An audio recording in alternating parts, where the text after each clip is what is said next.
Ever since The Empire Strikes Back, Star Wars heroes have dealt with failure. Whether it was Luke's overconfidence and arrogance in training under Yoda, Anakin's fear of loss leading him to the dark side, or Rey's misguided attempts to define her greatness through her heritage alone, failure has fundamentally become a rite of passage for every Star Wars hero, and that's entirely by design. Joseph Campbell's Hero's Journey, for which Star Wars is infamously inspired by, identifies failure in the ordeal stage, where a hero confronts their greatest fear and experiences death. Only after being reborn, after being confronted by failure, can the hero be resurrected and be granted greater powers that lead them to the end of their journey. Though the hero's journey is practically infused into the DNA of Star Wars, it's an approach to storytelling that's become somewhat cliché over the decades since 1977, and any attempts to innovate on it are rarely impactful. You may not know the stages of the hero's journey by name, but you definitely recognize when a film uses them. As a result, the hero's journey has become somewhat boring. Naturally, this presents a challenge to new Star Wars stories. Can you separate the hero's journey from Star Wars and retain the series' identity? And if not, can you somehow make it new? Is it even worth trying to do something new? These were undoubtedly some of the considerations Respawn Entertainment made when they set out to make Star Wars Jedi Fallen Order, the first story-driven single-player Star Wars game since The Force Unleashed 2, a game that went absurdly off the rails from its original 2008 predecessor, which was also a spin on the hero's journey. But the weight of Respawn's task didn't stop at the difficulty of telling a new story or the anticipation of the first single-player Star Wars game in almost a decade. They also had to contend with the reputation of their umbrella publisher Electronic Arts, whose poor handling of the Star Wars license sparked multiple controversies, eroded the confidence of the Star Wars gaming community, and resulted in the shutdown of Visceral Games after the failed development of Star Wars Ragtag. To be taken seriously, Respawn wasn't simply to meet people's expectations, but surpass them. A tall demand from a studio only versed in the first-person shooter genre. But Respawn president Vince Zampella wasn't about to shirk away from that demand. In fact, he embraced it, which is exactly why he hired Stig Asmussen, the former director of God of War 3, the perfect visionary for a Star Wars action game. The team assembled around him were similarly versed in the action game genre, and conjoined with Lucasfilm, Respawn benefited from some of the best project talent in the industry. Oscar-nominated sound engineer David Accord, Star Wars game music familiar Gordy Habb, and former head writer of The Clone Wars Matt Michnovetz. And none of this is to even mention the killer performance capture actors throughout the game: Deborah Wilson, Daniel Roebuck, Elizabeth Grulon, D. Bradley Baker, the amazing Forrest Whitaker, and the brilliant Cameron Monaghan. Though none of the game's potential for success was lost on me, it was overshadowed by both my spite for EA and my growing distance from Star Wars, something that I briefly explored in my Clone Wars series earlier this year. From just a quick scan around the launch day impressions of Jedi Fallen Order, I know I wasn't alone. Thus, I began Fallen Order with reluctance. This was Star Wars, but was it good Star Wars? Surprisingly, it wasn't long before I had my answer. For your journey in Fallen Order begins not with the whimper I had anticipated, but a furious bang.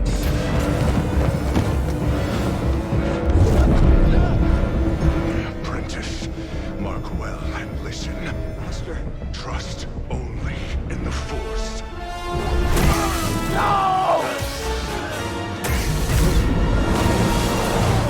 In a seeming flash of horrifying events, former Jedi Cal Kestis is back on the run. After 5 short years, the threads on his rope have finally snapped, suspending him into perilous freefall, a moment that manifests itself into a teeth-gnashing train set piece, moving at blinding, death-defying speed. This is exactly how fast Cal needs to move to evade the Empire, if not even faster.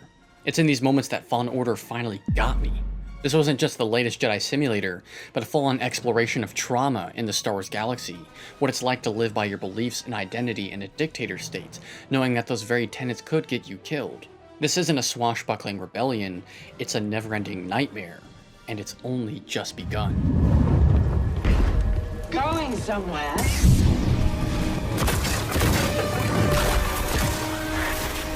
Though the crew of the Mantis comes to Cal's aid in his most desperate hour, they can never completely restore his safety. That's not lost in Cere Junda, another former Jedi aboard the Mantis with her captain, Greez Dritus, which is why, with their support, Cere makes Cal an offer.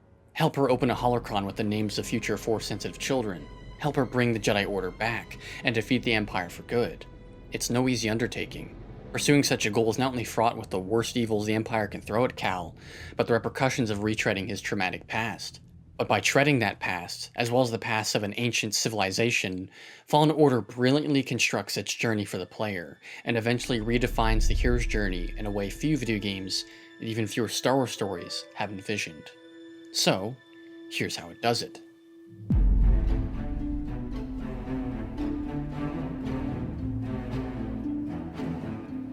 Bogano is the player's swampy playground, where the chaotic energy of the game's intro is channeled into a quieter tutorial zone. You come to understand the game's use of verticality and pathfinding, the difficulty of combat, the importance of meditating, solving puzzles with the Force, and, Ogdo Bogdo.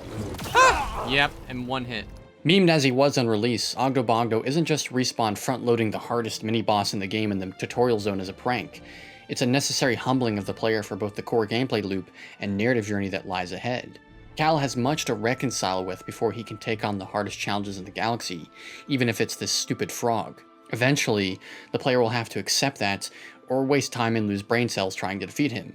An encounter this difficult is also instrumental in quickly teaching the player about combat. This is a difficult game, regardless of the difficulty setting. That approach to difficulty equally extends to the navigation, Metroidvania level design with hidden areas and branching pathways. Until you unlock more abilities, most of Bogano is inaccessible to the player. You can try to cheat the game's physics as much as you want, but once again, it's easier to accept what you lack and move on. Both the combat and exploration are crucial in achieving the ludonarrative synchronicity of Fallen Order. Cal is not only weak in the Force, but he's paralyzed by his trauma and failures. The journey to defy those failures starts here on Bogano, by accepting them. As Cal progresses in his journey and opens the wound to his past wider and wider, he will become more powerful. For now, it's a hard knock life. Ow! No! One of Fallen Order's biggest criticisms on release was how closely it copied the combat and gameplay of Dark Souls, another series with an emphasis on difficult combat and navigation. The comparison between both games never seems more apt than when comparing the respawn mechanic. In Dark Souls, dying takes you back to the last bonfire you rested at. In Fallen Order, it's the last meditation circle. Though this is undeniably Dark Souls, guess what? It's undeniably purposeful. It's the ordeal stage in Joseph Campbell's hero's journey, but evolved into a constant cycle of the gameplay. Whether you were unprepared, naive, cocky, or overwhelmed, the difficulty of the combat forces you to confront your mistakes. Every enemy has a pattern, and your ability to understand or outthink those patterns is exactly what will allow you to progress. And by doing this over and over and over again, you will gain greater skill. A more laid-back combat system would have been far less effective at enforcing this, and would have compromised the game's ludonarrative synchronicity. Similar reasoning applies to the mechanic where enemies respawn after you meditate. It's an unnatural fissure in the canon fabric, sure, but what if I posited this? Is Cal ever safe from the Empire? Does his trauma and fear not instill him with paranoia, not make him anxious for what threat lies around every corner? And is the effort to survive never this exhausting? If your answer is no, then you understand why this mechanic is important. Cal's fight for survival is relentless, and so is the player's search for safety. In this way, Respawn effectively simulates the harrowing reality of a Jedi fugitive, cementing further pressure to an equally harrowing journey ahead. Thankfully, it's not a fight Cal will have to fight alone. Bogano quickly acquaints you with BD-1, the greatest droid companion since sliced bread. BD-1 is the Samwise Gamgee of your journey, unconditionally supporting you in the healer role they fulfill, literally healing you through on-command stim packs. That's pretty genius. Stim, here!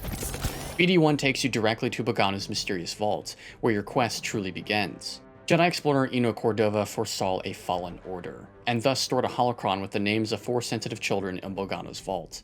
The only way to unlock it is by finding a key reserved for the end of a long expedition across the galaxy, through ancient tombs and mystifying secrets. The legacy of the Zeffo, a powerful race of Force users not seen in generations. Only by completing this expedition can Cordova entrust the holocron to the Jedi who seeks it. That could be Cal. But in the same way Cordova will only impart the holocron to the Jedi he trusts, Cal can only succeed if he learns to trust. A flaw reinforced by the death of his master, the betrayal of his clones, and his isolation on Branka.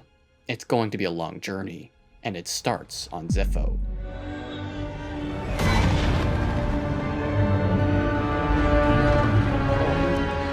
Couple bumps ain't gonna kill you, kid. Unless the wind picks up. With the training wheels now off, the players let loose on the sprawling world of Zeffo, a windy tundra coated with ice and frost, almost as if the Empire brought this icy desolation with them. Zeffo's beauty is actively crumbling away, shattering beneath the Empire's tight grip, as are the tombs buried below the surface. Zeffo quite strikingly exemplifies Respawn's approach to environmental storytelling in Fallen Order. The planet itself is a conflict between the new and the old, the beauty of the past and the soulless mining operations that threaten it, the ancient secrets of the long-dead Zeffo, and the cutting-edge, ruthless empire that seeks to reap those secrets. You can apply this same lens for environmental storytelling to any planet in the game, and it always holds up. Bracca is diminished by total destruction, a snapshot of a galaxy in a fresh ruined, still preoccupied with the past. In contrast, Bogano is vibrant and abundant with exotic life, untouched by the Empire's poison, and retains much of its beauty as a result. On Zeffo, the presence of the Empire threatens the erasure of all beauty. You might be powerless to stop it, but not to pass on its secrets. Cal, along with the crew of the Mantis, are caught in the middle. Much like the two iconic periods of Star Wars the game is sandwiched between, Cal's the bridge between the new and the old. And fittingly, his quest in Fallen Order besets him upon the ruins of the past for a holocron that will protect the future. The mechanic of Force Echo, another element of environmental storytelling, is a lore-compliant mechanic of not only getting collectibles, but for Cal to absorb perspectives of the past, understand the forgotten legacies of people swept away by the tidal wave of change, and synthesize an entirely new perspective in the present. The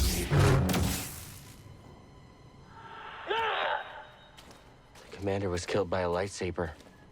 Cal's most important gazes into the past come through in his Force flashbacks to his very own past. When Cal is ready to push just a little bit further, ready to confront the possibility of imminent failure, you not only recall a new Force power as Cal, but he repairs his connection to the Force. He heals from the trauma of his past, a feat only achievable through understanding one's strengths and weaknesses, and trusting oneself. This is what it means to be a bridge between the new and the old, to saddle the burden of balancing two extremes, and finding harmony where there's usually chaos. Sarah already does this, who reflects on her past as a Jedi to help Cal in the present, as does BD-1, guiding Cal's present quest with Cordova's past recordings. Recordings that quickly lead them to Kashyyyk to find Chieftain Tarfful.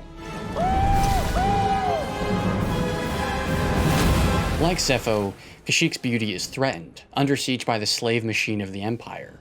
There's hope to save it, but it will take work. It'll take the partisans. Watch yourself in there. For the briefest moment, Kashyyyk turns Cal from Tomb Raider to freedom fighter, forced to place his faith in individuals desperate to put their faith in him. Your first arrival on Kashyyyk epitomizes the tests, allies, and enemies stage of the hero's journey, the longest stage following the crossing of the threshold into the special world. It's here that Cal's quest gains significant scale, the allying partisans, and the escalating forces of the Empire. Difficult tests surely abound, deadly spiders tucked away in dense thickets, and tightly woven level design, but what Star Wars story isn't elevated by a bit of adventure? For now, Tarfful isn't yet to be found, which means it's back to Zeffo. I think we're getting close.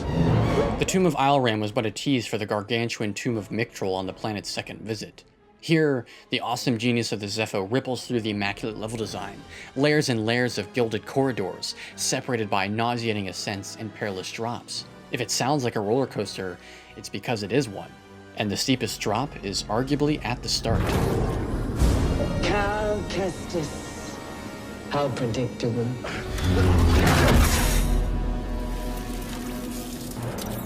If it wasn't for her, she betrayed me.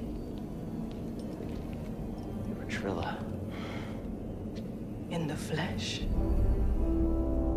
Cal's distrust of others has already wreaked havoc on the last few years of his life. And now that he's finally addressing that distrust, Cal has only managed to find himself in the same vulnerable position he was as Jar Tabal's student. He could deny Trilla's claims all he likes, but truthfully, she knows more than anyone about betrayal. Trilla is Cal's foil. Consumed by her failures, devastated by pain, Trilla willed herself to the forces of fear as a servant of the dark side, using her pain to inflict the same hopeless cycle she's trapped in on others, particularly Cal. If he ever slips into that darkness, lets his fear and trauma overwhelm him, then he will surely await the same fate as Trilla. Trilla's former master, Ser, sure has some explaining to do. And so does Grease.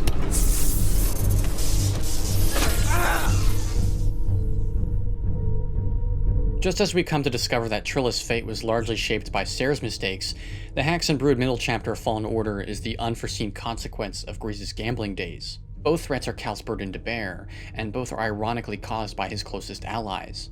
The Hacks and Brood arena fight is particularly grueling, though Suganasana by the Who admittedly makes it pretty badass. Regardless, Cal's trust in his allies is on the line, and their failures are to blame for it. Astonishingly, Grease does what's so hard in the face of all undue betrayal. He apologizes to Cal. Cal, life's not a game.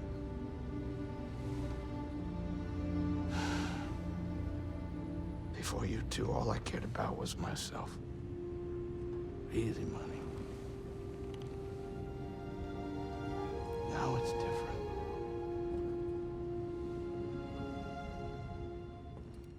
It's moments like this that separate Fallen Order from the vast swath of Star Wars canon. Grease wonderfully fulfills the pilot caricature in Star Wars, a delightful antithesis to Han Solo's roguish charm in the way he cooks meals, takes care of his furniture, and grows plants. But he's also human. Not literally, of course, but human in the way that all flawed human beings are. Grease has felt loss in the passing of his grandmother, but where he once let the pain of that loss and his subsequent loneliness push him into the vices of gambling, Grease no longer chooses to let that loss define him. Instead, he honors the memory of his grandmother by applying what she taught him in his own life, and thus lives by her goodness. And this is only so possible with good people to share it with. That can never completely detain the consequences of his mistakes, but by building a bridge of trust and empathy, Cal bears the inevitable consequences with greater resolve than ever before. The return to Kashyyyk and descent into the Shadowlands is easily my favorite chapter of Fallen Order. After navigating plant horror caverns and muddy waterways, the player forgoes the epic ascent to the top of the Woshir tree, blindingly high above the oppression of the Wookiees on the surface. Here, Cal gains yet another new perspective, largely thanks to a majestic friend. Through a selfless act of healing, Cal gains the trust of the Shio bird and not only advances to the top of the tree, but sees Kashyyyk's bigger picture like never before, a perspective of overwhelming and empowering beauty, that no matter how much tyranny devastates Kashyyyk, it will never erase it all. That's hope, arriving in step with a powerful new weapon, and our greatest foe yet, the Ninth Sister. Found you again! You're done hurting this world.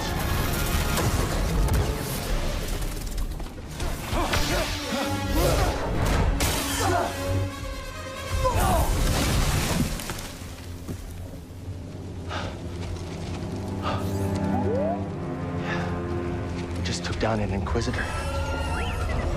Defeating Ninth Sister is no small victory. Cal's wasted years of his life evading the probing eye of the Inquisitors. The game opens with you running from them. Now, for the first time ever, you defeat one. It's a huge victory, but also faintly troubling in the realization that Ninth Sister was, too, a Jedi. In a galaxy so ruled by fear, the Shroud of the Inquisitor is a potential fate that awaits any Jedi fugitive. It almost became Cere's fate. But Cal's not ready to accept the implications of that, not fully able to understand Cere's vulnerability, nor how he shares that vulnerability too. Instead, it's on to Dathomir, where the key to Cordova's vault awaits. Ship, indoors, I got walls, I got Jedi, I'm fine. Yeah. If Dathomir ever had a beautiful past, it was irreparably tainted by cycles of death, the defiance of nature, and the dark side. It's the embodiment of the same type of evil that threatened Zeffo, only far past the point of no return. For a planet so dark, it's only fitting that our trek to the vault appears to be a straight shot at first. But this is pure deception. The trick of Dathomir is its terrifying verticality, and the deeper you go, the more horrors you uncover.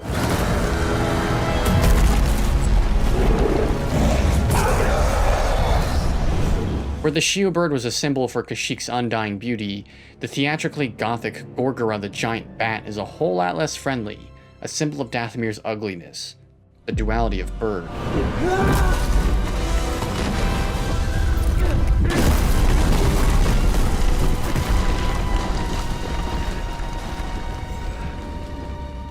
The Tomb of Kujet is quite different from either of the tombs on Zeffo. It revels not in the inventions of the Zeffo, but is constructed around a Zeffo, a great manipulator, a lord who preyed on fears and the weaknesses of his servants, and even centuries after his demise, Kujet's tomb preys on Cal's nightmares, the source of all Cal's pain, his trauma, and his fears, the day he failed his master, Order 66. What's happening? Why did the commander just... Padawan, something terrible is happening. The clones have betrayed us. Prior to experiencing Fallen Order, I didn't think it was possible to give Order 66, arguably Lucas's crowning cinematic sequence in the Star Wars saga, even more emotional weight than what it already had. And though the Clone Wars pushed the boundaries of what this moment is capable of with characters we've grown attached to, Fallen Order shatters those boundaries by making us play through it. John Williams' brilliant score for the original Order 66 sequence plays over our escape from the Venator, recontextualized as a hymn for life-changing disaster. The innocence of young Cal is not lost in the player, heightened by the real loss of his lightsaber partway through the escape. And just when hope bends towards the horizon, War is not over, my Padawan. Hold the line. Wait for the Jedi Council signal.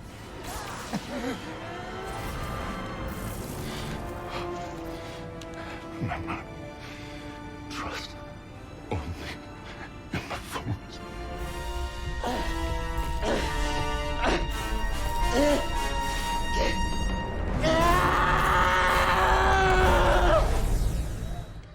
that hope vanishes forever. It's not Cal's fault that his master died, but how can he convince himself of that? How can he direct the blame for the day his life ended at anyone but himself? Cal didn't just fail his master, he killed his master. Unable to process Jar Tapal's death any differently, Cal is once again paralyzed by his failure. And this failure means the end. You are no Jedi! No!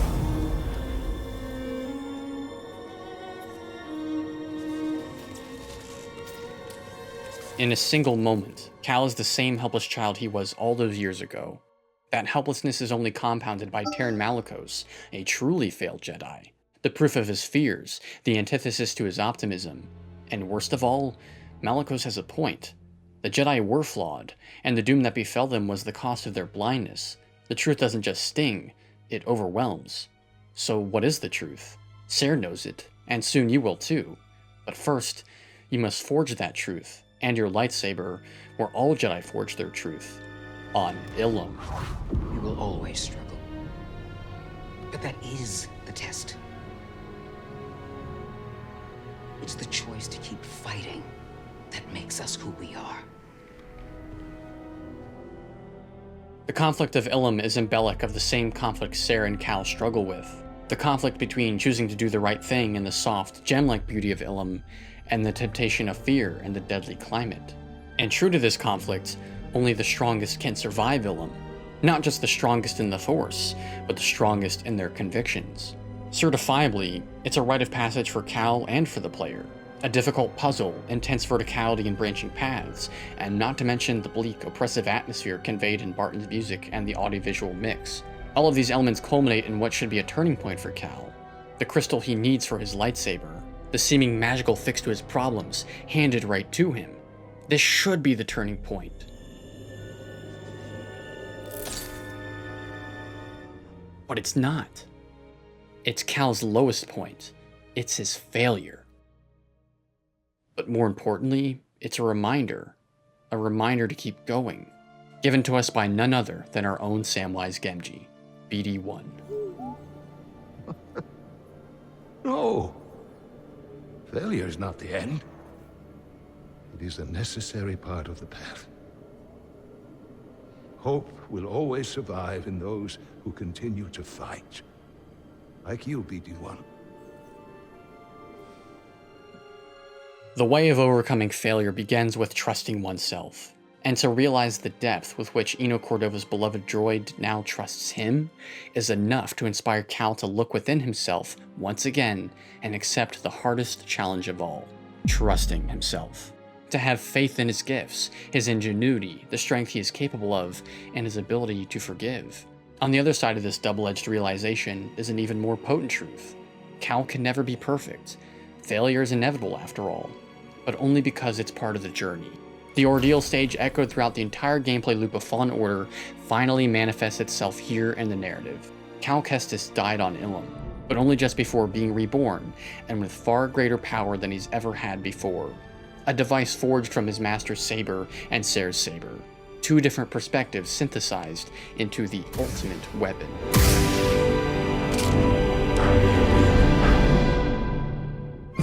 With the Blockbreaker double saber attack, Cal and the player practically blow through Ilum, cutting down swaths of stormtroopers and taking down 2 ATSTs at once. It is a blast. And once aboard the Mantis, Cal reunites with Cere with a renewed perspective. Trust is their greatest weapon. And together, with that trust, they begin to forge hope. More than ever, the great truth of the Jedi becomes clear. The Jedi did fall. They fell long before the Jedi Purge. They fell in their ignorance, their obsession with purity, and their neglect towards each other's mistakes. The tragedy of Anakin Skywalker is proof of that. Fallen Order isn't merely a statement of a post-Clone Wars galaxy without Jedi, it's a sad resignation to the high graces the Jedi have fallen from. They failed themselves and they failed the galaxy. Reforged on Ilum, Cal becomes a new type of Jedi, one who understands the balance, a bridge between the order of the past and the inevitable order of the future. When face to face with his master once more, Cal does not fight, he forgives. When faced against Taron Malicos, he does not defeat him alone. He entrusts the unlikely help of Marin. And with the Ash-Stream in hand, Cal is not apathetic towards Marin's suffering, as so many Jedi would have been in the past. Instead, he asks her to join the crew of the Mantis, an act of healing that helps Marin repair her relationship with the past. Cal has not only proven himself a Jedi, but a hero. And on the backs of all heroes bear the greatest challenges of all. I take my steak rare. Huh? Okay, now we're talking. The crew of the Mantis has rarely been more hopeful than when they return to Bogano. Cal can solve virtually any environmental puzzle on the planet, you can finally defeat Ogdo Bogdo, and Eno Cordova's vault remains locked no longer. But with the opening of the Zeffo vault yields an entirely new dilemma. The powers that annihilated the Jedi Order and overthrew the Republic have only grown stronger in the 5 years since the Clone Wars. A new generation of Jedi may be enough to turn the tide, but should they? The vision in the vault may feel like a nightmare, but it's not that simple. This is a premonition, the inescapable outcome of Cal and Cere's current trajectory. For after all the pain they've experienced, both inflicted on them and perpetuated by their own mistakes, are they prepared to pass that pain onto a new generation of Jedi? And is Cal ready to accept where that weight of this pain will take him? Although Cal has absorbed many perspectives up to this point, he's never absorbed one quite like this.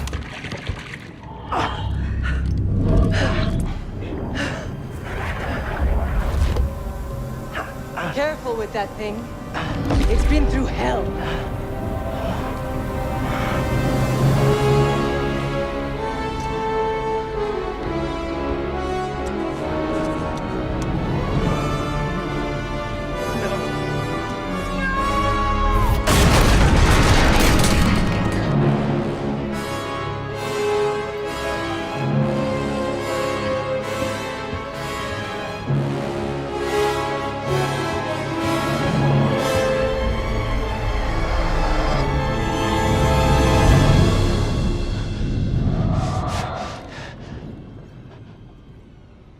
The future of the Jedi hangs in the balance. The fate of every Force-sensitive child rests on Cal, Cere, and the crew of the Mantis. There's one last stop on this journey. Fortress Inquisitorius, the Empire's nightmare factory, and where Cere and Trilla were first broken. Cal has confronted his past failures. Now it's time for Cere to do the same. It's all been leading to this. The Inferno, the Lion's Den. This is the resurrection stage of Fallen Order's hero's journey, the ultimate test of everything you've learned over the course of Fallen Order, condensed into a pressurized underwater James Bond base. Cal's journey has been built from the synthesis of new and old perspectives, from the people he's encountered, the planets he's been to, and the secrets he's uncovered. But there is no wisdom to be gained from the fortress. This is a test of Cal's convictions, especially if he's to resist the darkness that consumed Trilla all those years ago. And that is exactly why she is the final boss. Cal may have glimpsed his darker self back on Bogano, but he has yet to prove himself against his foil on the dark side, to prove that his trauma is behind him, his fears no longer control him, and his mistakes do not define him.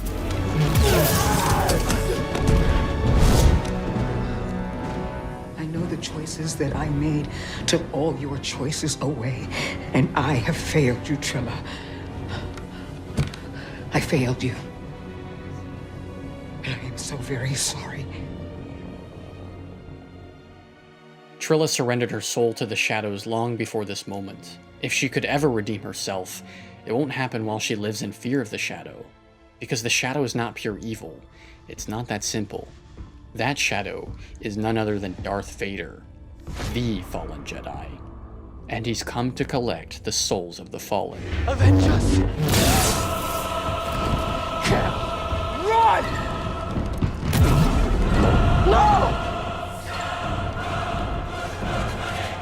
Even horror games are rarely this scary, largely because they lack Anakin's dark deeds by John Williams. And despite our best efforts, this might all fall to pieces.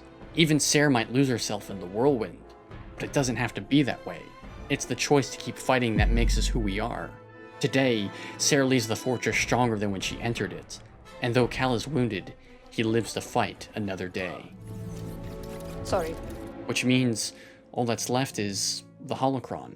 The final stage of the hero's journey, return with the elixir, except it's a holocron. This was their goal, their victory. They won. But why doesn't it feel that way? Beyond the torture and darkness looming through the fortress, there was one new perspective that Cal gained. The culmination of everything he's learned in his journey so far. Everything he's learned about the Zeffo. Why was Eno Cordova so fascinated with the Zeffo? What made them so important, and why did they perish? For the Zeffo were powerful with the Force, as are the Jedi, and used their power to cultivate knowledge. But over time, that power began to corrupt them. They took advantage of others and fell to the dark side. They fell long before their empire did. The Zeffo who refused this temptation fled to the outer regions to build a new future, one they would courageously entrust to the Force. The parallels between the Zeffo and the Jedi are undeniable. And at the end of this journey, Cal would be foolish to ignore that, especially after facing Darth Vader. Despite everything they've been through, there's only one thing that can be done.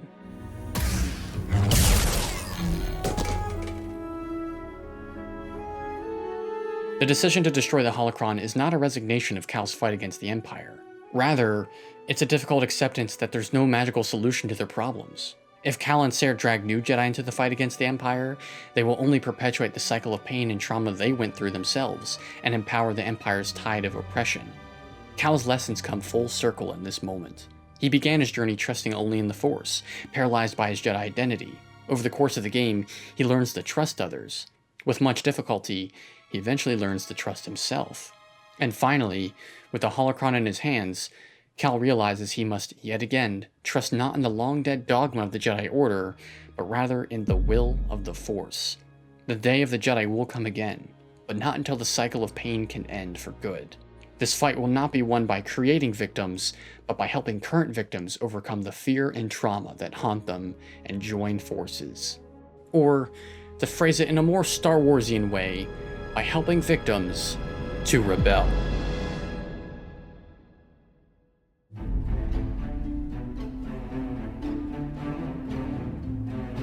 Remember, persistence reveals the path. If it hasn't been obvious from my adoration for the game's consistently thoughtful construction, then allow me to say that I love Star Wars Jedi Fallen Order. I loved it when it first came out, and I love it even more now that I've talked about it. Beyond simply satiating the single-player Star Wars fix so many gamers yearned for over a decade, Fallen Order accomplishes something far more important for a universe already so riddled with interesting stories. It tells a human story. It's a game populated by deeply flawed characters, too afraid and too shaken by their trauma to do what's necessary to overcome their flaws. And so, when those characters decide to finally confront their flaws, they don't solve them. They never could. Rather, they begin down the long, hard road to redemption, one where their flaws don't define them. Alternatively, some characters never take that journey.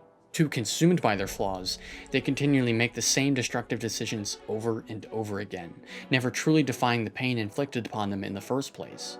In this way, characters like Trilla, or in some strangely implied light, Vader, are not villains, but victims. And no matter who you are coming into this experience, whether you've come to terms with your flaws or struggle to stand up for yourself each and every day, there is someone in Fallen Order who will speak for you. Not many video games ever really accomplish that. This is a game in which the changing of power and crashing of old and new is a constant struggle. We see that from the opening frame of the game, the countless thousands of lives lost in the debris on Bracca, and the untold hundreds of millions more across the galaxy following the Clone Wars. There's something humbling about exploring the hulking wreck of a Republic Venator, walking the abandoned towns and huts on Dathomir, or even understanding that the Wookiees on Kashyyyk haven't really stopped fighting since the Clone Wars. All of this is to blame on the Empire, a cause born out of control, destruction, the complete and total eradication of anything that gives anyone meaning. It's downright melancholic and tragically honest in a way few Star Wars properties have the bravery to convey. But because of what it captures, and how crushing that can initially be, Fallen Order eventually paves the way for genuine hope. The type of hope that Star Wars is all about, and the type of hope that can reassure in the darkest of times. Most of all, as I've already touched on so frequently in this video, Fallen Order tells an uplifting story about trauma. For all the heroism and chivalry of Star Wars protagonists, and the protagonists of most big-budget franchises in gaming and media, it's rare to see a protagonist honestly struggle with a mental illness. And specifically regarding trauma, there's even fewer heroes who deal with it who don't end up magically solving it. Though it's never outright identified in Fallen Order, the signs of trauma among Cal, Cere, or even Trill and Marin are apparent. Trauma has dictated so much of their decision-making for so long. It put them in a state where they couldn't be themselves, or worse yet, a state where they hurt others. And though Cal's journey in Fallen Order is one of learning to cope with the past and heal trauma, that trauma will never truly go away. Which is why Cal's journey, and our privilege to play through it, can be so empowering. Cal recovers from his past by growing, by reaching out to others, and by forgiving himself. In this way, Cal gains the inspiration to use his gifts to help others, in spite of his weakness, to take the pain dealt to him and turn it into power. That's not a magical skill he gains like any other video game character. It's a choice we can make every day, even beyond those of us who deal with trauma. It's the choice to keep fighting that makes us who we are. And to put all of that in the hands of the player, gosh man, that's kind of beautiful. For all these reasons and more, I celebrate Star Wars Jedi Fallen Order. To me, it's one of the most riveting experiences of this past gaming generation, and a testament to Respawn's unfailing ability to captivate, to dream, to reinvent, in this case, the structure of Star Wars storytelling. The future is bright for the characters they've created, and I can't wait to see where they go next. Until then, I'll happily find myself drifting through the remains of what once was in a galaxy far, far away, dreaming of the day in which there will finally be harmony.